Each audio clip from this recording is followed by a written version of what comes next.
ओम शांति। आज की अव्यक्त मुरली 14 जून सन 1972 से लिया गया है, जिसका शीर्षक है स्वस्थिति में स्थित होने का पुरुषार्थ व निशानियां। अपने आदि और अनादि स्वस्थिति को जानते हो। सदा अपनी स्वस्थिति में स्थित रहने का अटेंशन रहता है। जो स्वस्थिति अर्थात अपनी अनादि स्थिति है, उस स्वस्थिति में स्थित होना मुश्किल लगता है। और स्थिति में स्थित होना मुश्किल हो भी सकता है, लेकिन स्वस्थिति में स्थित होना तो स्वतः ही और सरल है ना। स्वस्थिति में सदा स्थित रहें, इसके लिए मुख्य चार बातें आवश्यक हैं। अगर वह चारों ही बातें सदैव कायम है, तो स्वस्थिति सदा रहती। अगर चारों में से कोई की भी कमी है, तो स्वस्थिति में भी कम स्थित हो सकता है। स्वस्थिति का जो वर्णन करते हो, उसका सामने उसको सामने रखते हुए फिर सोचो कि कौन सी चार बातें सदा साथ होनी चाहिए। स्वस्थिति के लक्षण क्या होते हैं? जो भी बाप के गुण हैं, उन गुणों का स्वरूप होना, इसको कहते हैं स्वस्थिति व अनादि स्थिति। तो ऐसी स्थिति सदा रहे, इसके लिए चार बातें कौन सी आवश्यक है?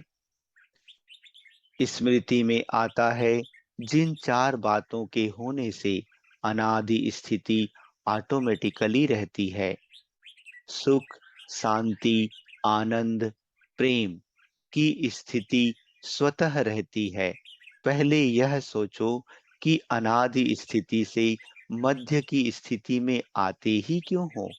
इसका कारण क्या है? बच्चे कहते देह अभिमान, बाप दादा कहते देह अभिमान में आने से क्या होता है?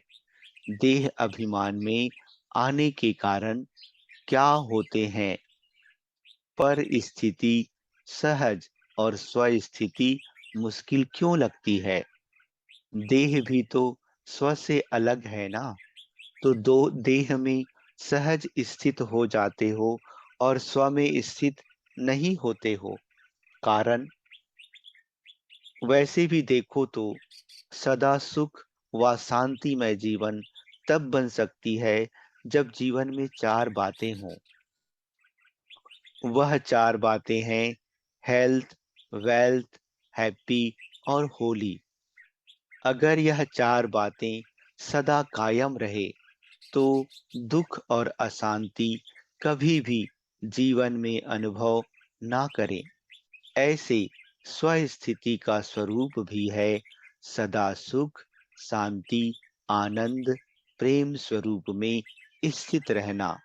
तो स्वस्थिति से भी विस्मृति में आते हो, इसका कारण क्या होता है? वेल्थ की कमी व हेल्थ की कमजोरी व होली नहीं बनते हो। इसके साथ साथ हैप्पी अर्थात हर्षित नहीं रह सकते हो। तो हेल्थ वेल्थ कौन सी? आत्मा सदा निरोगी रहे, माया की कोई भी व्याधि आत्मा पर असर ना करे, इसको कहा जाता है हेल्दी। और फिर वेल्दी भी हो अर्थात जो खजाना मिलता रहता है, व जो सर्व शक्तियां बाप द्वारा वर्षे में प्राप्त हुए हैं, उस प्राप्त हुए ज्ञान खजाने को व सर्व शक्तियों के खजाने को सदा कायम रखो। तो बताओ, स्वस्थिति से नीचे आ सकते हो? इतना ही। फिर होली अर्थात पवित्र। संकल्प स्वप्न में भी कोई अपवित्रता ना हो, तो स्वस्थिति स्वतः ही हो जाएगी। इन चार बातों की कमी होने के कारण स्वस्थिति में सदा नहीं रह सकते हो। यह चार बातें चेक करो। हेल्दी, वेल्दी कहाँ तक बने हैं? हेल्दी, वेल्दी और होली, यह तीनों ही बातें हैं तो हैप्पी ऑटोमेटिकली होंगे। तो इन चार बातों को सदा ध्यान में रखो। वैसे भी रोगी कब भी अपने को सुखी नहीं समझते।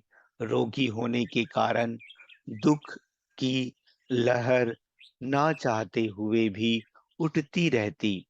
तो यहाँ भी सदा हेल्दी नहीं है, तब दुख की व अशांति की लहर उत्पन्न होती है।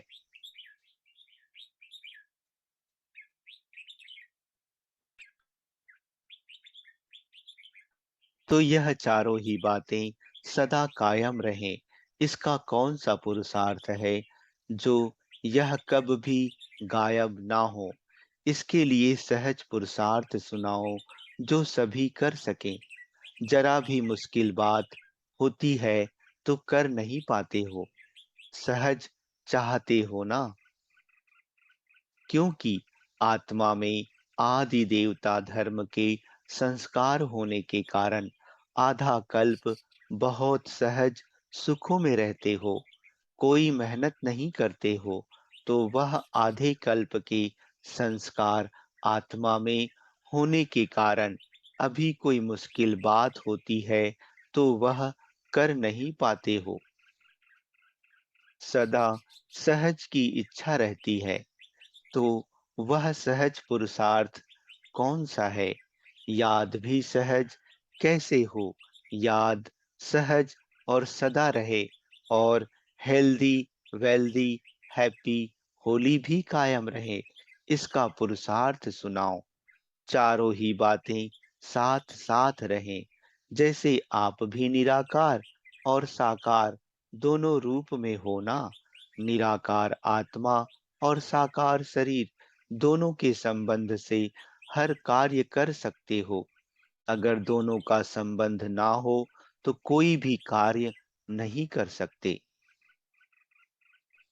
ऐसे ही निराकार और साकार बाप दोनों का साथ व सामने रखते हुए हर कर्म व हर संकल्प करो तो यह चारों बातें ऑटोमेटिकली आ जाएगी।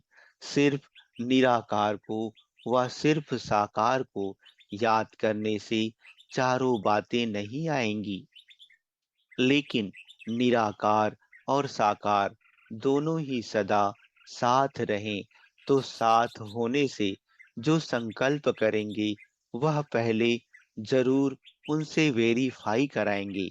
वेरीफाई कराने के बाद कोई भी कर्म करने से निश्चय बुद्धि होकर करेंगे। जैसे देखो, साकार में अगर कोई निमित्त श्रेष्ठ आत्मा साथ में है तो उनसे कोई भी बात वेरीफाई कराए फिर करेंगे तो निश्चय बुद्धि होकर करेंगे ना। निर्भयता और निश्चय दोनों गुणों को सामने रख कर करेंगे। तो जहाँ सदा निश्चय और निर्भयता है, वहाँ सदैव श्रेष्ठ संकल्प की विजय है। जो भी संकल्प करते हो, अगर सदा निराकार और साकार साथ व सन्मुख है, तो वेरीफाई कराने के बाद निश्चय और निर्भयता से वह करेंगे। समय भी वेस्ट नहीं करेंगे। यह काम करें व ना करें, सफल होगा व नहीं होगा, यह व्यर्थ संकल्प सभी खत्म हो जाएंगे। वर्तमान समय आत्मा में जो कमजोरी की व्याधि है वह कौन सी है? व्यर्थ संकल्पों में व्यर्थ समय गंवाने की। यह वर्तमान समय आत्मा की कमजोरी है। इस बीमारी के कारण सदा हेल्दी नहीं रहते। कब रहते हैं, कब कमजोर बन जाते हैं। सदा हेल्दी रहने का साधन यह है। समय भी बच जाएगा। आप प्रैक्टिकल में ऐसे अनुभव करेंगे जैसे साकार में कोई साकार रूप में वेरीफाई कराते। है कॉमन बात, लेकिन इसी कॉमन बात को प्रैक्टिकल में कम लाते हो। सुना बहुत समय है, लेकिन अनुभवी नहीं बने हो। बाप दादा सदा साथ है, यह अनुभव करो तो हेल्दी वेल्दी नहीं रहेंगे। बाप दादा निराकार और साकार दोनों के साथ होने से हेल्थ और वेल्थ दोनों आ जाती हैं, और हैप्पी तो ऑटोमेटिकली होंगे। तो सहज पुरुषार्थ कौन सा हुआ? निराकार और साकार दोनों को सदा साथ में रखो। सदा साथ ना रखने के कारण यह रिजल्ट है। क्या साथ रखना मुश्किल लगता है? जब जान लिया और पहचान लिया, मान लिया कि सभी संबंध एक साथ हैं, दूसरा ना कोई, तो उसमें चलने में क्या मुश्किल है? साथ क्यों छोड़ते हो? सीता का साथ क्यों छूटा? कारण लकीर को उल्लंघन किया। यह चंद्रवंशी सीता का काम है, लक्ष्मी का नहीं। तो मर्यादा के लकीर के बाहर बुद्धि जरा भी ना जाए, नहीं तो चंद्रवंशी बनेंगे। बुद्धि रूपी पांव मर्यादा की लकीर से संकल्प व स्वप्न में भी बाहर निकलता है, तो अपने को चंद्रवंशी सीता समझना चाहिए, सूर्यवंशी लक्ष्मी नहीं। सूर्यवंशी अर्थात सूरवीर। जो सूरवीर होता है वह कब कोई के वश नहीं होता है। तो सदा साथ रखने के लिए अपने को मर्यादा की लकीर के अंदर रखो, लकीर के बाहर ना निकलो। बाहर निकलते हो तो फकीर बन जाते हो, फिर मांगते रहते हो। यह मदद मिले, यह सेल्वेशन मिले, तो यह हो सकता है। मांगता हुआ फकीर बनने का अर्थ ही है हेल्थ वेल्थ गंवा देते हो, इसलिए फकीर बन जाते हो। तो ना लकीर को पार करो, ना फकीर बनो। लकीर के अंदर रहने से माया जीत बन सकते हो, लकीर को पार करने से माया से हार खा लेते हो। इसलिए सदा हेल्दी वेल्दी हैप्पी और होली बनो। चेक करो कि इन चारों में से आज किस बात की कमी रही।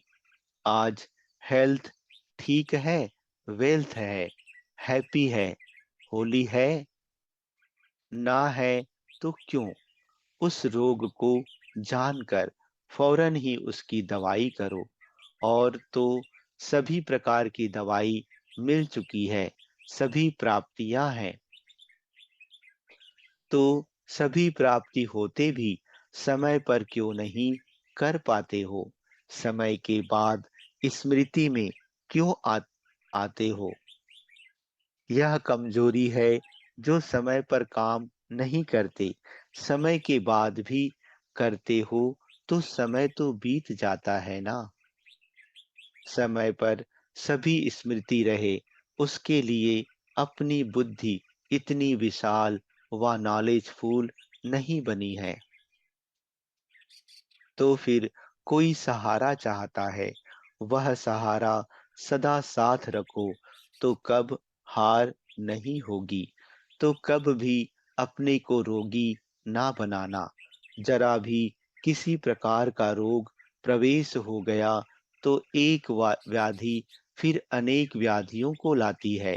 एक को ही खत्म कर दिया तो अनेक आएंगी ही नहीं। एक में अलबेले रहते हो, हल्की बात समझते हो, लेकिन वर्तमान समय के प्रमाण हल्की व्याधि भी बड़ी व्याधि है। इसलिए हल्के को ही बड़ा समझ वहां ही खत्म कर दो, तो आत्मा कब निर्बल नहीं होगी, हेल्दी रहेगी। साकार में भी सदा साथ रहने के अनुभवी हो, अकेले रहना पसंद नहीं करते हो। जब संस्कार ही साथ रहने के हैं, तो ऐसे साथ रखने में कमी क्यों करते हो? निवृत्ति मार्ग वाले क्यों बनते हो? जैसे वह निवृत्ति मार्ग वाले प्राप्ति कुछ भी नहीं करते, ढूंढते ही रहते हैं। ऐसी हालात ऐसी हालत हो जाती है, वास्तविक प्राप्ति को प्राप्त नहीं कर पाते हो, तो सदा साथ रखो, संबंध में रहो, परिवार की पालना में रहो। तो जो पालना के अंदर सदैव रहते हैं, वह सदा निश्चिंत और हर्षित रहते हैं। पालना के बाहर क्यों निकलते हो? निवृत्ति में कब ना जाओ, तो साथ का अनुभव करने से स्वतः ही सर्व प्राप्ति हो जाएंगी। सन्यासियों को इतना ठोकते हो और स्वयं सन्यासी बन जाते हो। सन्यासियों को कहते हो ना, यह भिखारी हैं, इन मांगने वालों से हम अच्छे हैं। शुरू का गीत है ना, मेहतर उनसे बेहतर है। तो जिस समय आप लोग भी साथ छोड़ देते हो, तो बाप दादा व परिवार को छोड़ आप भी कांटों के जंगल में चले जाते हो। जैसे वह जंगलों में ढूंढते रहते हैं, वैसे ही माया के जंगलों में स्वयं ही साथ छोड़ फिर परेशान हो, ढूंढते हो कि कहीं सहारा मिल जाए। निवृत्ति मार्ग वाले अकेले होने के कारण कब भी कर्म की सफलता नहीं पा सकते हैं। जो भी कर्म करते, उनकी सफलता मिलती है। तो जैसे उन्हें कोई भी कर्म की सफलता नहीं मिलती, इसी प्रकार अगर आप भी साथ छोड़ अकेले निवृत्ति मार्ग वाले बन जाते हो, तो कर्म की सफलता नहीं होती है। फिर कहते हो, सफलता कैसे हो? अकेले में उदास होते हो, तो माया के दास बन जाते हो। ना अकेले बनो, ना उदास बनो, ना माया के दास बनो। अच्छा, ओम शांति।